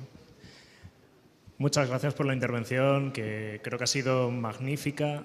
Y bueno, a mí también me gusta mucho el diálogo intergeneracional cuando es horizontal, así que me tomo la licencia de coger esa batuta que nos ofreces del tuteo, así que si te puedo tutear, Jaime, te lo agradezco. Está claro que a la vista está que estamos en una facultad de políticas y sociología en Somosaguas y somos nosotros los que vamos a tener que recoger una de esas tres interpretaciones que se han hecho, en cierto modo, de Gramsci, que son la eurocomunista, la populista o la culturalista. Bueno, está claro que tendremos que pensar sobre ello o empezar a pensar, puesto que no veo a muchos docentes por aquí por la sala, entonces somos nosotros los que vamos a tener que empezar a pensar en ello.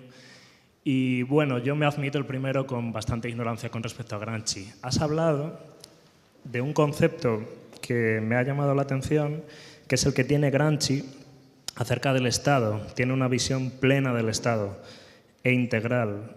Y comentabas, si te he entendido bien, que el Estado no es solo una máquina coercitiva, sino también lo es de consenso, y por eso es un Estado pleno e integral. Bien, luego has hablado, sin embargo, de los corruptores que están por ahí presentes. Yo me preguntaba, sin embargo, cuando estabas hablando de los corruptores, de quiénes son estos exactamente, porque claro, está claro que si estamos hablando de los corruptores hoy, puede que no tengamos la misma interpretación que la que se tenía a principios o mediados, bueno, el primer tercio del siglo XX, ¿no? Entonces, me gustaría que formulara esa pregunta, sobre todo en torno a esos posibles corruptores que están por ahí, ¿quiénes son exactamente? Muchas gracias. Muchas gracias. ¿Alguien tiene una pregunta más?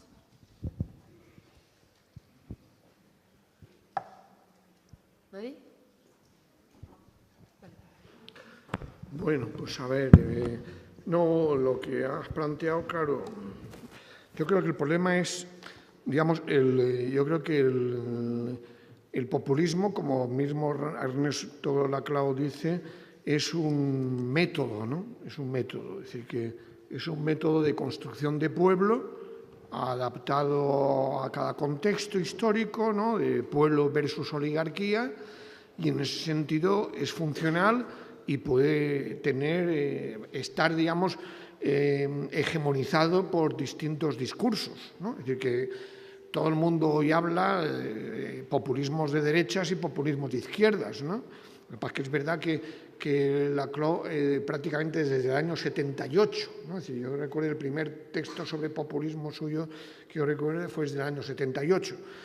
Se apoyó, claro, fundamentalmente en lo que significó el peronismo y luego en las experiencias de América Latina y demás.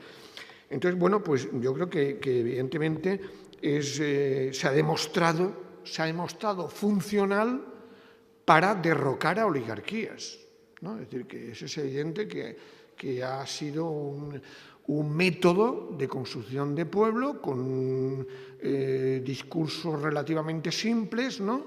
Pero que fueron capaces, y con demandas también simples, que fueron capaces de articular ese pueblo, de construirlo y de dar un salto hacia la destrucción de esa oligarquía o a la construcción, digamos, de un nuevo régimen o un nuevo Estado, ¿no? Es decir, que eso es evidente, ¿no? Y en América Latina, pues, bueno, el caso más claro, digamos, para mí es el de Bolivia, ¿no? Es decir, que ha sido un populismo que además ha sido subproducto de digamos, de unos movimientos sociales, de un ciclo rebelde, ¿no? Del ciclo rebelde surge una herramienta política, que es el MAS, un líder carismático, ¿no? Y que luego acaba ganando el terreno electoral. El gran problema con el populismo es cuando gana. Cuando gana es que entonces ya no tiene que... es decir, la agenda y los elementos de demandas que ha utilizado para poder llegar al poder ya no son suficientes. Es decir, que tiene que plantearse, bueno, pues responder a la cantidad de temas que están en la agenda política, es decir, tiene que plantearse una hegemonía expansiva, que puede, es decir, o hegemonía expansiva o transformismo, ¿no? Es decir, que ese es el dilema en el que se mueven los populismos cuando llegan al gobierno, no al Estado. Claro, llegan al gobierno, pero el problema que tienen es que dentro del Estado es un Estado en disputa, pero evidentemente con una relación de fuerzas asimétrica dentro de ese Estado, dentro de ese conjunto de instituciones y aparatos del Estado pleno e integral, ¿no? Están el Poder Judicial, está el Ejército, están determinadas instituciones. Claro, no es lo mismo el populismo de Chávez con el Ejército detrás que el populismo de Evo Morales o el de Correa. No es la misma clase dominante la de Venezuela que la de Bolivia. Entonces, claro, ya digo que el problema del populismo está sobre todo eso, es decir, que realmente... más allá, es decir, una vez en el gobierno tiene que transformarse en otra cosa, o en izquierda rupturista o en izquierda reformista, para entendernos, ¿no? Es decir, que eso es lo que he dicho simplificadamente, ¿no? Pero claro, tampoco es lo mismo, evidentemente, un populismo en una nación periférica, en un país periférico, que en un país central. Claro, los populismos en Europa estamos viendo, ¿no? Hay populismos de derecha que, claro, en América Latina han sido populismos antiimperialistas, antineoliberales.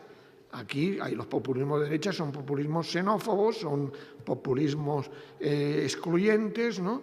Y que combinan la denuncia de la burocracia de Bruselas o del euro con políticas económicas neoliberales también, ¿no? Es decir, que, en fin, eso es lo que podría decir, no sé si va en ese sentido lo que tú planteabas. Y en lo de la guerra de movimiento, pues claro, pues sí, evidentemente, ahora estamos en periodo de guerra de posiciones, que evidentemente en el caso europeo tiene unos límites a escala nacional estatal, pero que eso no significa que haya que subestimar esa escala. Quiero decir que el problema es que tenemos que movernos en la combinación de distintas escalas, ¿no? Es decir, está la escala subestatal, como estamos viendo en Cataluña, ¿no? Es decir, en Cataluña hay de alguna manera hay una disputa también es decir, allí se ha convertido en sentido común el soberanismo, ¿no? Pero dentro del soberanismo hay una concepción, digamos, nacional burguesa y una concepción nacional popular.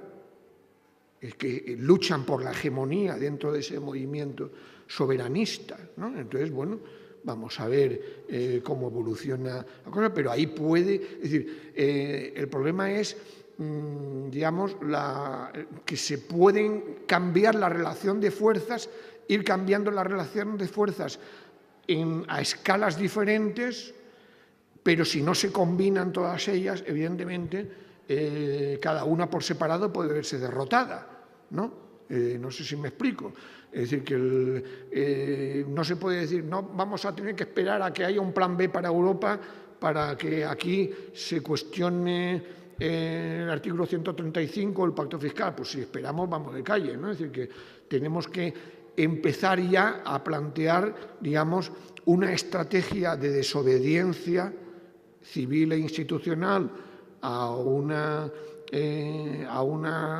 dictats de un digamos, poder cesarista. Hay algunos colegas, ¿no?, que hablan de lo que se está conformando en Europa es un cesarismo autoritario, ¿no? Un cesarismo autoritario, tecnocrático, ¿no?, aparentemente tecnocrático, diríamos, ¿no?, pero muy político, con el Banco Central Europeo como ejemplo, en Grecia, ¿no? Es decir, en Grecia el que provocó el corralito fue el Banco Central Europeo, que de pronto dijo, no os damos dinero, no os damos liquidez para vuestros bancos, ¿no? Bueno, que ni siquiera eran de Cipras, claro, ¿no? Es decir, fueron ellos, es decir, el golpe de Estado financiero, ¿no?, el boicot financiero, monetarista, no los tanques en la calle, ¿no? Con lo cual, bueno, pues la cosa se hace más complicada. En fin, no me enrollo, pero vamos, yo creo que lo importante es que la guerra de posición es necesaria, pero sí son posibles victorias parciales en cada una de esas escalas que permitan por lo menos plantearse una estrategia de transición. Es decir, que ese es el problema, es decir, cómo plantear estrategias de transición que combinen distintas escalas de luchas para ir sincronizando los procesos de confrontación en el futuro. Más fácil decirlo que hacerlo, ¿no? Pero, bueno, sobre lo que has planteado del Estado, bueno, evidentemente, no, la corrupción es evidente que viene por parte de la clase dominante, ¿no? Es decir, que lo que hay es, claro, como eso también David Harvey lo describe en uno de sus libros, ¿no? Creo que es en este de las 17 contradicciones del capitalismo. El capitalismo siempre se ha movido en la dualidad legal-ilegal, ¿no? Es decir, siempre, o sea, aquí es muy viejo, ¿no?, ya de antes, ¿no?, echa la ley, echa la trampa, ¿no? Es decir, y claro, bajo el neoliberalismo esto ya ha sido explosivo, ¿no? Es decir, que lo que hemos visto es, claro, los paraísos fiscales en realidad son el ejemplo, es decir, los paraísos fiscales, el papel que han jugado y que juegan en el contexto de este capitalismo financiarizado no es decir, no lo ha jugado siempre, lo juegan a partir sobre todo de los años 80, ¿no? Es decir, digamos, y bueno, luego lo que ha significado, pues eso, digamos, la tolerancia, la impunidad, ¿no? Bueno, claro, la industria automovilística ahora, ¿no? Volkswagen, ¿no? Es decir, Volkswagen y Deutsche Mark, ¿no?, los dos referentes del capitalismo renano, bueno, pues hemos visto cómo se saltan la legalidad, ¿no? Entonces, claro, evidentemente eso se hace sobre la base de corromper a la clase política respectiva, ¿no? Entonces, evidentemente, es ese poder oligárquico financiero que ha ido generando, además, esa lex mercatoria supraestatal, ¿no? Claro, el TTIP, pues el TTIP es una forma de los megatratados que están ahora en marcha, pues es una forma de legalizar lo que están haciendo más o menos, ¿no? Lo que ya han estado haciendo, que es el papel que juegan los lobbies para hacer que los gobiernos respectivos aprueben legislación que favorezca el libre movimiento de capitales, que favorezca pues eso, el favoritismo respectivo y demás, ¿no? Es como dice José Manuel Naredo, ¿no? Es el neocaciquismo. El neocaciquismo, en el caso español, que tiene, evidentemente, el caciquismo tiene una vieja historia, ¿no? Pues es eso, el neocaciquismo. Los caciques hoy no son los grandes dueños de cortijos, aunque también, ¿no? Sino también pues, los dueños de las grandes constructoras, ¿no? Los presidentes de los clubes de fútbol, ¿no? Y no de todos, ¿no? Pero en fin, de unos cuantos, ¿no? Y bueno, yo creo que lo tenemos claro todo esto, ¿no? Gracias. Bueno, pues si os parece lo dejamos aquí. Si alguien tiene alguna pregunta irremediable, pues se hace, pero me parece que si todos estamos de acuerdo, pues han sido unas preguntas muy interesantes y creo que ha quedado un concepto bastante claros para todas.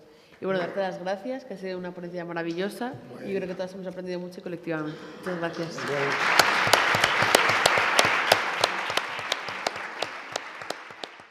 Cómo había un factor clave que podía explicar el proceso ruso, que fue la Gran Guerra, ¿no? Sin la Gran Guerra probablemente no se habrían dado las condiciones objetivas para que un factor subjetivo, como fue el partido bolchevique, transformara la crisis rusa en revolución, ¿no? Entonces, por eso saludaba la revolución rusa y al mismo tiempo señalaba, de alguna manera, la anomalía que suponía frente al marxismo ortodoxo y al mismo tiempo revalorizaba el papel de Lenin en ese proceso triunfante, ¿no? Pero claro, luego vino la victoria del fascismo, luego hubo el fracaso sobre todo de la Revolución Alemana, ¿no? Es decir, que realmente la Revolución Alemana fue lo que generó esperanzas de extensión de la Revolución Rusa y de no permitir que quedara aislada, y no fue así, y asistimos luego a la victoria del fascismo en Italia y luego al ascenso del nazismo en Alemania, ¿no? En ese marco se habían ido dando debates ya dentro de la Tercera Internacional, había una reorientación dentro de esa Tercera Internacional que después de lo que se había considerado el periodo de la ofensiva revolucionaria llevaba a considerar que se estaba entrando en otra coyuntura, ¿no? En una coyuntura de relativa recuperación del capitalismo frente a lo que había sido la amenaza de las revoluciones obreras, ¿no? Y en ese marco, desde la Internacional Comunista, se plantea por parte de Lenin, pero también por parte de Trotsky y otros, ¿no?, la necesidad de lo que se llamó la política de Frente Único Obrero, ¿no?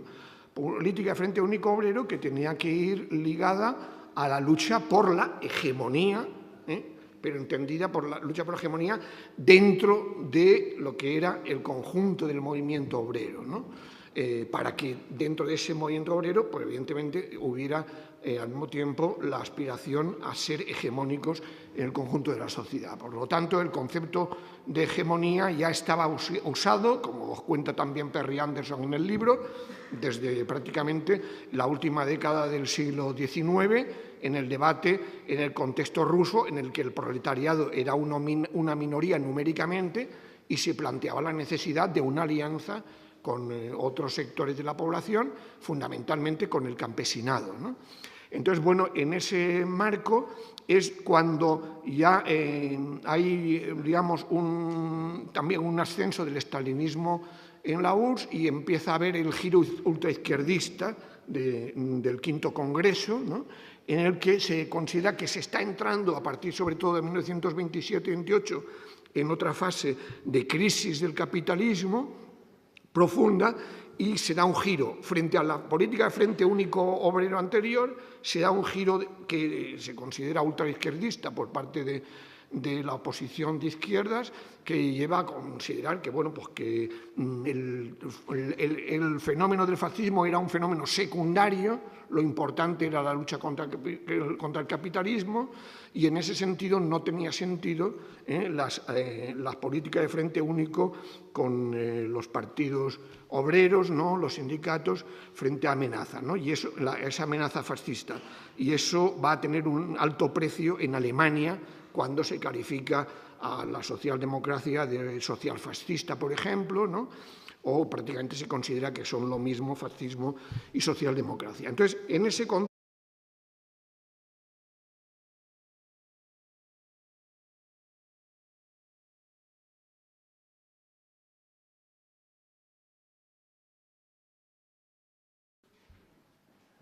bueno, bienvenidas a todas a esta sesión sobre Antonio Gramsci, que va a correr a cargo de Jaime Pastor. Y antes de nada, me gustaría recordaros que mañana, en el contexto de este curso que hemos organizado, tenemos una sesión especial con Toni Negri a la 1 en esta misma sala. Luego también me gustaría decir que hemos recibido algunos correos de vosotros y vosotras diciendo que nos llegan los materiales. Si no, vais a hablar con Adriana, que está ahí en la mesa, pero de todas maneras, revisad en vuestra carpeta de spam, porque es una lista a la que os hemos invitado y tenéis que aceptarlo, o sea, estar en la lista para que os lleguen los materiales. Y bueno, si os parece, pues empezamos ya. Jaime Pastor es profesor de la UNED y además es director de la revista Viento Sur, y ha ofrecido amablemente a tutorizarnos en esta sesión sobre Gramsci. Y ya sin más dilación, pues Jaime, si quieres empezar. Bien. Hola, buenas tardes.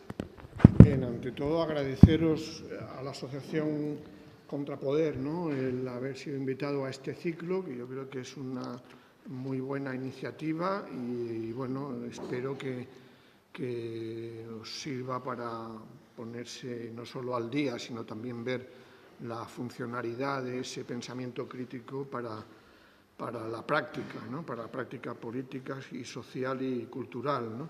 Entonces, bueno, el tema que me toca es bastante complejo y difícil, aunque son términos muy usados ya, ¿no?, que es hablar del pensamiento de Antonio Gramsci, que no llegó a culminar su obra, ¿eh? No podemos decir que haya una obra sistemática, ¿no?, bien comprensible, ¿no?, y eso ha llevado a que la gramsciología pues se haya ido extendiendo en sucesivos periodos, ¿no? Afortunadamente, Gramsci en la etapa del estalinismo fue olvidado, pero luego volvió al primer plano a partir de los años 60, y hoy estamos viendo que está de nuevo de actualidad, ¿no? Entonces, bien, voy a empezar, voy a apoyarme en este PowerPoint, ¿no?, pero bueno, evidentemente partiendo de que vosotros ya habéis leído o estáis leyendo, ¿no?, el texto de Perry Anderson, ¿no?, de las antinomias de Antonio Gramsci, ¿no?, y que, bueno, yo supongo que todo el mundo más o menos ha leído cosas de Gramsci, ¿no?, es decir, en fin, o está al tanto porque es un pensador muy recurrente, o muy recurrido, mejor dicho, en los últimos tiempos, ¿no?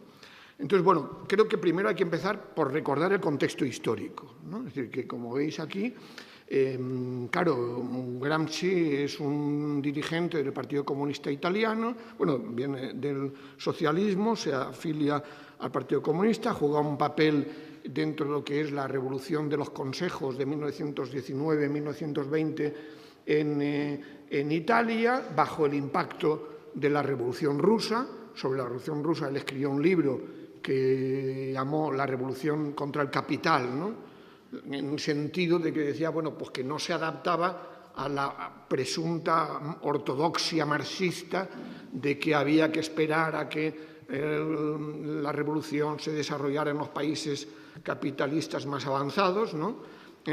Pero claro, también explicaba el texto, es en el que hay que entender las reflexiones de Gramsci, ¿no? Entonces, parten sobre todo de 1926-27, desde la cárcel. Ahí hay que recordar eso, que los graves problemas de traducción, porque Gramsci tenía que superar la censura de la cárcel. No tenía libros, de Marx solo tenía un libro, no tenía acceso a la gran material de la literatura marxista, ¿no? Aunque iba pidiendo a sus amigos que le facilitaran libros, ¿no? Y luego tenía que evitar la censura, pues no hablar de proletariado, sino hablar de clases subalternas, no hablar de marxismo, sino hablar de filosofía de la praxis, ¿no? Es decir, no hablar de socialismo o comunismo, esas palabras no aparecen por el problema de la censura, ¿no? Y eso hay que entenderlo. Y además está ese diálogo por supuesto con Maquiavelo, pero también con Croce, que juega un papel importante en su pensamiento, Giovanni Gentile y George Sorel. George Sorel, que es un pensador del anarcosindicalismo de entonces, el sindicalismo revolucionario, mejor dicho, que luego derivará hacia el fascismo, ¿no? Pero claro, él ya ve que hemos entrado en un periodo de relativa estabilidad capitalista, y ahí es donde empieza a distinguir entre Oriente, Occidente y Estados Unidos, ¿no?